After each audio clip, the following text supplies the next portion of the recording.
নমস্কার বন্ধুরা, শুভ সকাল। আশা করি সবাই ভালো আছেন। ঘড়িতে এখন বাজে 9টা।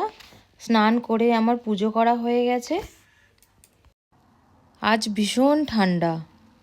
যাই হোক, শীতকাল মানে তো ঠান্ডা তো পড়বেই। আজ চলছে -5 ডিগ্রি টেম্পারেচার। জানালার কাঁচটার অবস্থা দেখুন।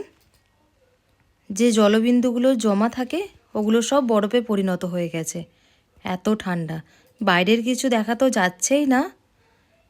এই কাঁচ থেকে বরফ গলবে এখন কতক্ষণে কি জানি। ভেতর থেকে তো মুছলেও যাবে না, ওটা তো বাইরের জলবিন্দুগুলো তো জমে বরফ হয়ে গেছে। দেখা যাক, টেম্পারেচার যখন প্লাসের দিকে হবে তখন হয়তো কাঁচটা পরিষ্কার হবে। বেডরুমের জানালা এবং ডাইনিং হলের জানালা দুটো কাঁচের একই অবস্থা। চলুন, কাল মার্কেট থেকে এনেছি একটা অ্যাভোকাডো, ওটা আজকে টেস্ট করে দেখি।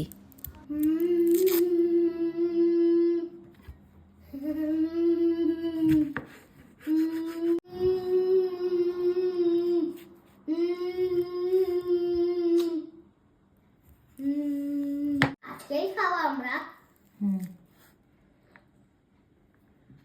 অ্যাভোকাডোতে কি থাকে? এটা থাকে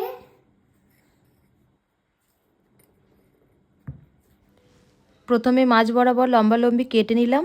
এই দেখুন, ফলটা থেকে বীজটা বেরিয়ে গেল।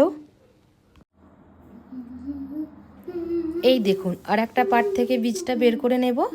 তারপর চামচের মাধ্যমে পুরো শাঁসটাকে উঠিয়ে নেব। শুনেছি খেতে অনেকটা নুন ছাড়া বাটারের মতো, কিন্তু প্রথমবার যদিও আমি টেস্ট করব, তো দেখাই আপনাদের। ইংল্যান্ডে এই ফলটার দাম নিয়েছে 89 পেন্সের মতো, মানে ইন্ডিয়ান মানিতে ধরুন ওই প্রায় 100 টাকার মতো ডিমগুলো বের করছো? এক পিসের দাম। এখন শীতকাল বলে ফলটার দাম কম, কিন্তু এটাই গ্রীষ্মকালে দাম ছিল প্রায় 150 থেকে 200 টাকার মতো। চলুন, শাঁসটা বের করা হয়ে গেছে খোসার থেকে। ঠিক বেল যেমন খাই আমরা, শাঁসটা প্রথমে বের করে নিই খোসার থেকে, এটাও ঠিক সেই রকম শাঁসটা বের করে নিলাম। এরপর টেস্ট করে দেখবো কেমন টেস্ট। এই দেখ, হ্যাঁ, এরকম করে ছাড়াই চামচ দিয়ে তুললে নিয়ে আসছি। আর একটা যে পার্ট, ওটার থেকেও ঠিক সেম প্রসেসে শাঁসটা বের করে নিলাম চামচ দিয়ে।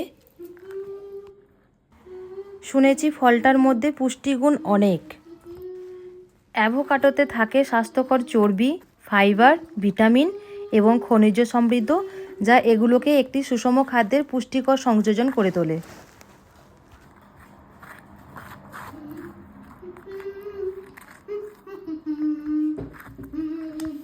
অনেককে এটা ব্রেডের সাথে বাটারের মতো মাখিয়েও খেতে দেখেছি। ওয়াও, ক্রিমগুলো এগুলো, এটা আর একজন কত এক্সাইটেড দেখুন, সমানে বক বক করেই যাচ্ছে। কতক্ষণে একটু মুখে টেস্ট করে দেখবে। মিষ্টি না, কোনো টেস্ট নেই। কোনো টেস্ট তো আমি পেলাম না।